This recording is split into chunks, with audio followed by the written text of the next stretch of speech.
Halika, ating alamin ang makasaysayang karera ni Robert Jaworski. Sariwain muli natin ang ilan sa mga hindi makakalimutang sandali sa alamat ng The Living Legend. Si Sonny Jaworski ay sumikat noong dekada 70 sa Philippine Basketball Association. Siya ang kauna-unahang playing coach na nanalo ng kampyonato sa PBA.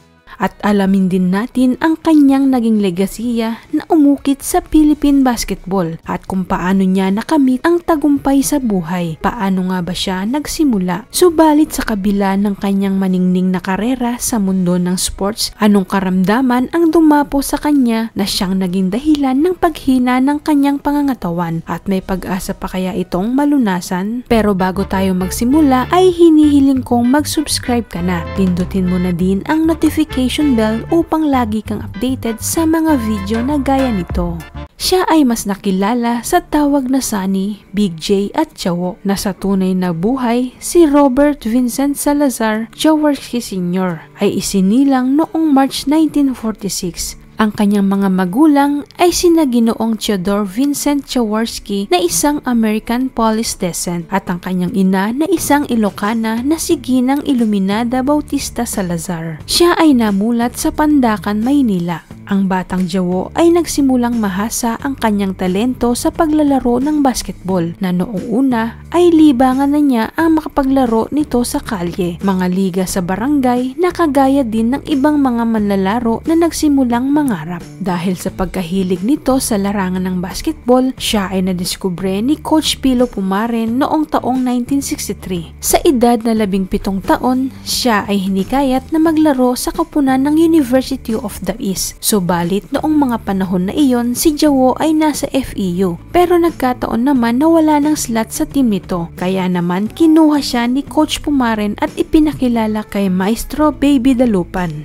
Taong 1964 ay opisyal siyang naging varsity players ng UE Red Warriors. Dito ay ipinamalas niya ang kanyang husay sa paglalaro dahil agad siyang pumangalawa sa leading scorer ng kanilang team noong mga panahon na yon. At dito nga ay di na niya sinayang ang pagkakataon. Nasundan pa ito ng back-to-back title ang kanilang paaralan sa UAAP sa dalawang magkasunod na taon noong 1965 at 1966. Dahil sa pambihirang husay na pinamalas ni Jawo sa larangan ng basketball, siya ang napili bilang representative ng bansa upang lumaro sa Bangkok Asian Games. Taong 1967, muli niyang binandera ang Pilipinas sa Asian Basketball Championship at dito ay nakamit nila ang Gold Award. Sa kaparehong taon din ay sumali siya sa YCO Painters sa ilalim ni Coach Carlos Loizaga. Taong 1968, nang lumipat siya sa bagong buo pa lamang noon na Meralco Ready Kilowatts. Subalit hindi naman siya nakapaglaro sa kadahilan ng may kakulangan ang release na papers nito. Taong 1970 nang siya ay makapaglaro sa team ng Meralco at dito ay nagawa rin siya ng Most Valuable Player o MVP sa Presidential Cup. Ayon na din sa pagkaanalisa, si Robert Jaworski ay isa sa pinakamahusay na player ng basketball ng bansa noong mga panahon na yon. Bago pa man makilala ang Crispa-Toyota rivalry, ang Meralco ang naunang team na naging mahigpit na naging katunggalian ng Crispa noong panahon ng Mika. Talaga namang matindi ang kanilang mga naging laro noon dahil talagang literal na bakbakan ang naging laban nila sa hardcourt. At maging ang kani-kanilang mga tagahanga ay nagkakainitan din matapos ang kanilang laro. Ganyan katindi ang paghiyakap ng mga Pinoy sa larong basketball noong panahon nila. Paano nga ba inukit ni Jaworski ang kanyang legasiya sa basketball? Ilan na nga sa halimbawa na hindi malilimutan na tumatak na din sa hardcourt noong mga panahon na nasa Red Warriors pa lamang siya ay nang makatikim na ito ng suspension sa laro matapos na sila ay makipagbakbakan sa manlalaro ng University of Santo Tomas. Taong 1971 naman ay nang muntik ng bawian ng buhay si Jawo habang nasa kalagitnaan ng laro dahil sa napakadelikadong pagbagsak sa kanya ni Casimiro Santos at sa kaparehong taon din sa laban nila ng karibal nilang Crispa ay naganap ay isang bago na kamuntik ng tumapos sa kanyang karera. Dahil sa simula pa lamang ng laban ay talagang sobrang init na ng dalawang koponan na tila walang magpapatalo na ilalabas ang lahat ng kanilang lakas. para magwagi lang sa kanilang laban dahil talagang dikit na dikit ang kanilang mga puntos hanggang sa makapagpakuwala ng 13-2 run ang Crispa at lumamang sila sa 15 puntos sa pagtatapos ng first half. Pero sa mga sandaling ito ay may namumuo ng kontrobersya dahil di umano ay napapansin di lang ng mga player maging ang mga manonood na tila bias daw ang pabor sa Crispa ang tawagan.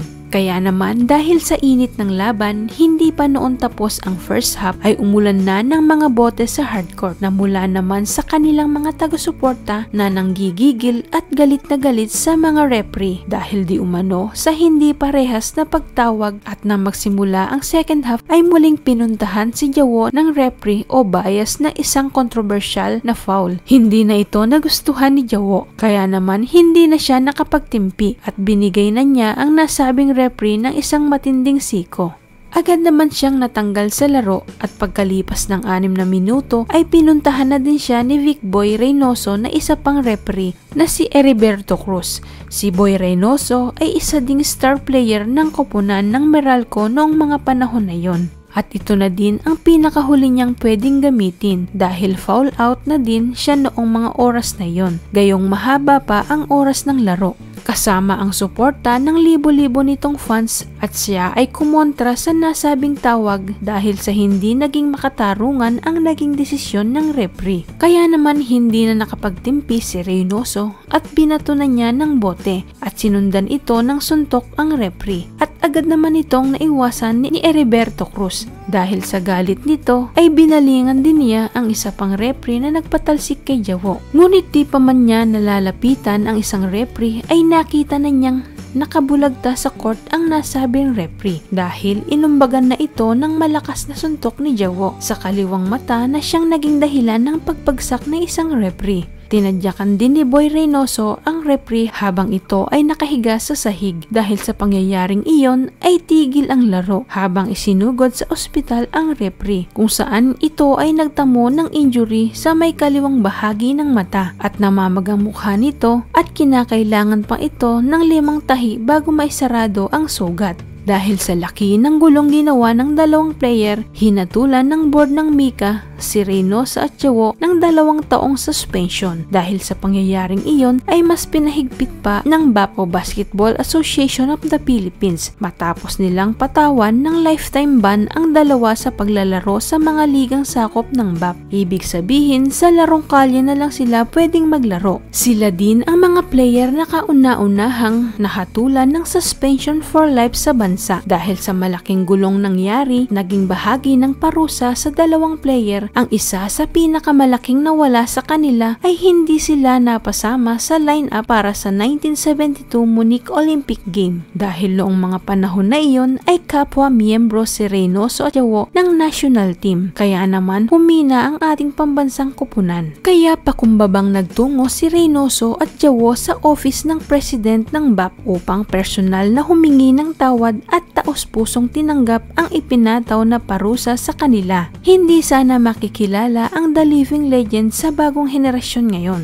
Buti na lang ay napagdesisyonan ng pamunuan na tanggalin ang kaparusahan na ipinataw sa kanila. Napagtanto din ng organisasyon na masasayang ang kanilang husay sa paglalaro. Lalo pa at naging malaki ang naiambag ng dalawa sa maraming pagkapanalo ng Team Pilipinas sa international competition sa Olympic at World Championship. Dahil sa husay na pinamalas ni Jawo ay mas lalo siyang minahal at hinangaan. Kaya naman kapag pumasok na siya sa court ay nagsisikawan na ang mga tao. Kaya naman sa sobrang pagmamahal sa kanya ng taong bayan ay merong mga taong lumapit mismo sa Pangulong Marcos na nakiusap dito upang iutos na tanggalin na ang ban sa 2 player na ito. Dahil sa konsiderasyong naiambag nila sa pambansang koponan ay muli silang nabigyan ng pagkakataon na muling makapaglaro at sa pagbagsak niyang muli sa mundo ng hardcourt ay lalo niyang ipinakita ang kanyang husay sa paglalaro at hindi niya binigo ang kanyang mga fans. Kaya naman patuloy ang kanyang pamamayagpag at tuloy-tuloy pa ang tagumpay ng kanyang koponan. At taong 1973 ay muling nasungkit ng Pilipinas ang kampyonato sa Asian Basketball Confederation na siya namang naging daan muli ng ating bansa patungong World Championship na ginanap sa Puerto Rico noong taong 1974. na ngayon ito yung FIFA World Cup natin. Di naglaon sa kaparehong taon din ay naging team captain din si Jowo ng ating pambansang koponan na sumabak sa Asian Game. Naging bahagi din siya ng koponan ng Toyota noong 1975 nang maitatag ang PBA. Isa din sa matinding kalaban nila ay ang koponan ng Crispa pero hindi siya nagpatalo. Kaya naman sa 9 na season niyang pamamalagi sa koponan ng Toyota ay 9 na season din niyang nasungkit ang kampyonato pero hindi siya nagpatalo. Kaya naman sa 9 na season niyang pamamalagi sa koponan ng Toyota ay 9 na season din niyang nasungkit ang kampyonato. Nakamit din niya ang Most Valuable Player o MVP noong 1978. Kahit na lumipas ang taon at nagkaedad na si Jaworski ay hindi pa din siya paaawat sa pag-ukit sa kasaysayan sa larangan ng basketball. Kaya naman nang mabuwag ang team ng Toyota noong 1983 ay lalo pa siyang namayagpag dahil naging bahagi siya ng Gilbey's Jeans sa kalaunan ay naging Ginebra San Miguel. Taong 1985 nang mas nakilala siya ng madla kung gaano kaastig si Jowo. Kalaban ang Ginebra semifinals ng Northern Consolidation Corporation back national team na pinangungunahan ni Ron Jacobs. Dahil sa galing ng mga bagito ay pinahirapan nila ang mga veteranong manlalaro na kagaya ni na Francis Arnaiz at maging si Robert Jaworski. Ang isa pang sa di inaasahang pangyayari nang di sinasadyang masiko ni Jeff Moore sa bibig si Jowo noong second quarter. Dahil sa tindi ng pinsalong natamo ay kaagad itong isinugod sa Medical City pero agad din siyang nakarecover at muling nagpatuloy sa laro. Sa mga pagkakataong dihado ang kanyang kupunan sa mga panahong kailangan siya ng barangay, iisa lang ang naging sagot ni Robert Jaworski Sr. na never say die. Hindi maitatanggi na kung bakit hanggang sa kasalukuyan ay kilalang kilala ang team na ito sa larangan ng Philippine basketball dahil noong kanyang kapanahunan siya lamang ang halos nagbigay ng lahat ng kanilang epikong pagkapanalo at siya ay isa sa asintadong shooter, malupit na defender at iginagalang na leader. Ilan lamang ito sa tumatak na kalidad ni Robert Jaworski Sr.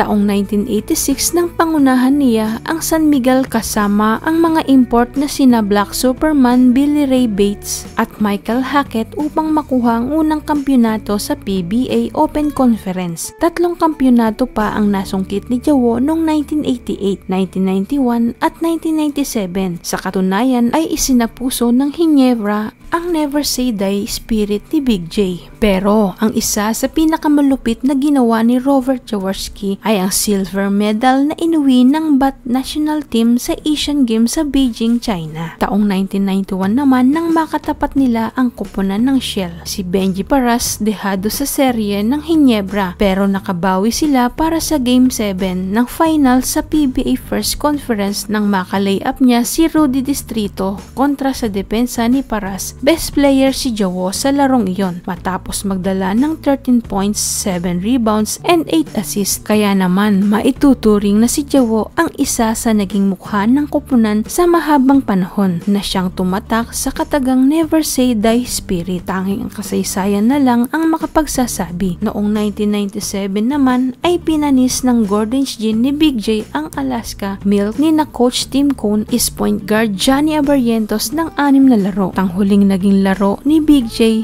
ay noong March 1997 na ginanap sa Dumaguete City. Siya ay nagretiro sa edad na 50 na masasabing isa sa pinakamakatandang player sa kasaysayan ng basketball dito sa Pilipinas. Bunga na rin ng pagmamahal sa barangay at sa bansa, taong 1998 nang pasukin ni Sonny Jaworski ang mundo ng politika. Siya ang ika-8 senador na naluklok sa pwesto noong mga panahon na iyon at dito ay sinulong niya para magkaroon ng malaking budget para sa mga atleta. Sa kanyang panahon sa Senado, tumutok siya sa public servant sa mahigit 300 batas na siya ang author at co-author. Ilan na nga dito ay ang principal author and sponsor of the Clean Water Act, author and sponsor of Wildlife and Wildlife Habitat Protect Act at marami pa. Gayon din ang mga batas na pampalakasan sa ating bansa. Naging miyembro din siya noon ng GAB at naging chairman ng Economics Affairs. Muli siyang tumakbo sa pagkasenador noong taong 2004. Subalit di siya pinalad na manalo.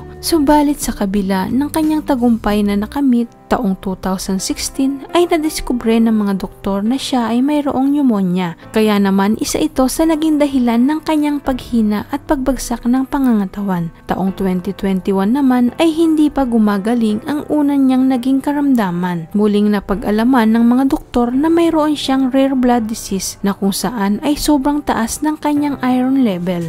At kasabay nito ang kanyang pagiging anemic. Ayon nga sa salaysay ng kanyang anak ay kung saang doktor na ito dinala. Pero isa dito ay walang nakahanap ng solusyon. At kahit nga mga doktor sa ibang bansa ay hindi din maipaliwanag ang kanyang kalagayan. Sa ngayon, base sa kanyang pamilya ay medyo bumubuti na ang kalagayan ni Jawo dahil araw-araw ay may nakikita ng pagbabago sa kanyang katawan. Kumpara ng mga nakaraang taon ay wala nang nakikitang pagbabago. Patuloy pa ding lumalaban ang ating idolo sa kanyang karamdaman. At ayon nga sa kanyang anak na si Robert Dodot Jaworski Jr., may still not be back to full health, but he is still physically stronger now. Ang tanging hiling nito ay ang patuloy pa ding pagdasal ang kanyang ama.